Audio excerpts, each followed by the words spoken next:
Hi guys, my name is Christine and I'm a dating, relationship and personal development coach, and today I'm talking about the power of walking away after being dumped. So when you've been dumped by someone, it's always the best idea, it's always the best thing to do to accept the breakup, to not try and fight for it, to try and make things work out. It's always best if someone has dumped you to allow them to dump you and to walk away from them, because your attitude should be, I want to be with someone that loves me. I want to be with someone that values me. I want to be with someone that wants me around. And if this person is dumping me, then obviously they don't want me around. They don't want me here. They don't want to be with me. They don't want to be in a relationship with me. They don't love me, right?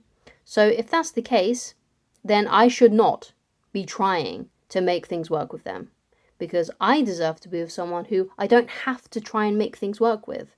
Someone who just effortlessly loves me, and wants me in the long run, wants me in the long term, not going to break up with me. That's what I want. That's what I deserve. That's how you should be feeling about that. Okay, but unfortunately, a lot of people go down the other route, because I feel like when someone dumps us and we don't want it to happen, we feel like we have to do something to stop it from happening. We feel like we have to do something, say the right words, do the right actions to get that person to stay with us. But actually, the opposite is true, because the more you try and fight for the relationship, the more you try and convince them, the more you beg, the more you plead, the less attractive you look in their eyes, because you're the one that's being needy. Okay? Because when someone is going to dump you, how they feel is superior. They feel superior to you, especially if you don't want the breakup to happen. And you're really trying to fight for the relationship, and you're chasing them, you're pursuing them, you're trying to make them like you, trying to make them want you again, trying to make them love you again, right? And that makes them the one that is most desired, right? But they dumped you.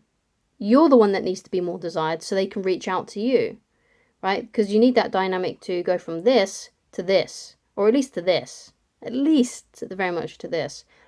But if you're chasing them, then they're the desirable one. They're not going to chase you. They're not going to try and get back together with you. So that needs to flip. That needs to switch. And the way that you do that is by going into no contact, by walking away, by not fighting for the relationship, by gracefully accepting it, by saying something like, you know what, if you don't want to be with me, that's fine. I want to be with someone that loves me. So I wish you the best.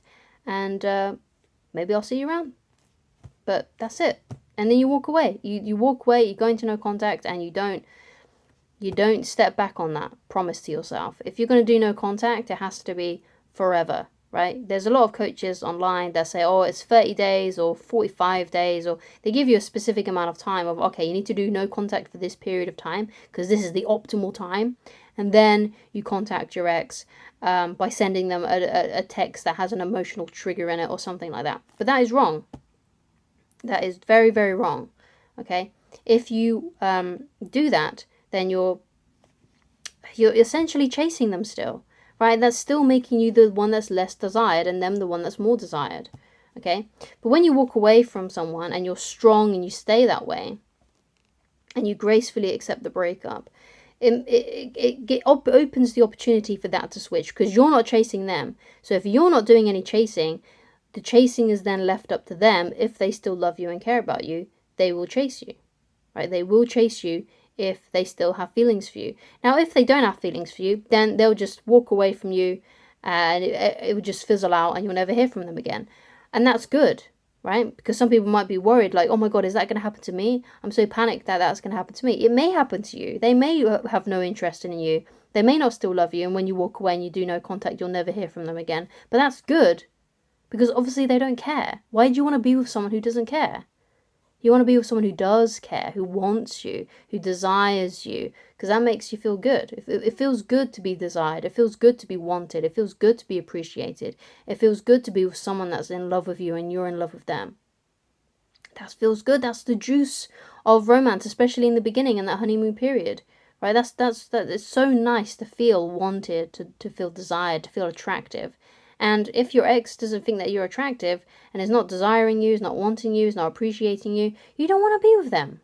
Have the self-respect and walk away from them. And by displaying that strength, by displaying that self-respect, it's going to make you look more attractive in their eyes. And if they do have feelings for you still, it's going to make them reach out to you and come back into your life. That's just how it goes. It's as simple as that. You just walk away. And it's not complicated, right? Because, I'm talking about it a lot, but it's not a complicated thing. You just never speak to them again. Never, right? Now, sometimes there can be occasions where you may need to speak to your ex. So let's say you've got, you work with them, or you've got children or something like that.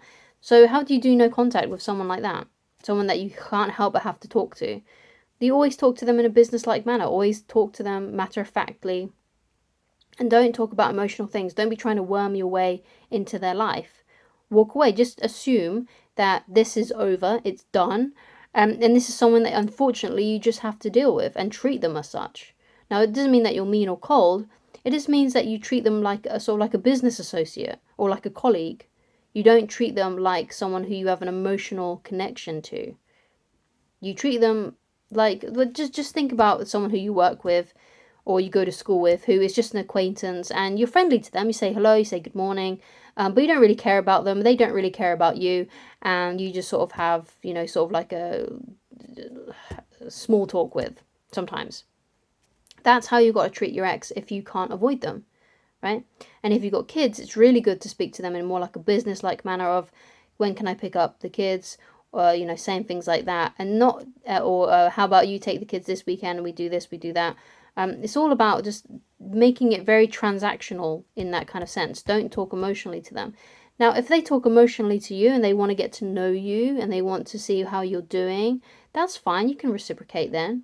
But ultimately, if they have ulterior motives when they are asking you questions, because that's a really big one, if they're saying, hey, how are you? And also saying in the same sentence, or a sentence afterwards, basically, when can you come and pick up the kids? When can you come and collect your stuff?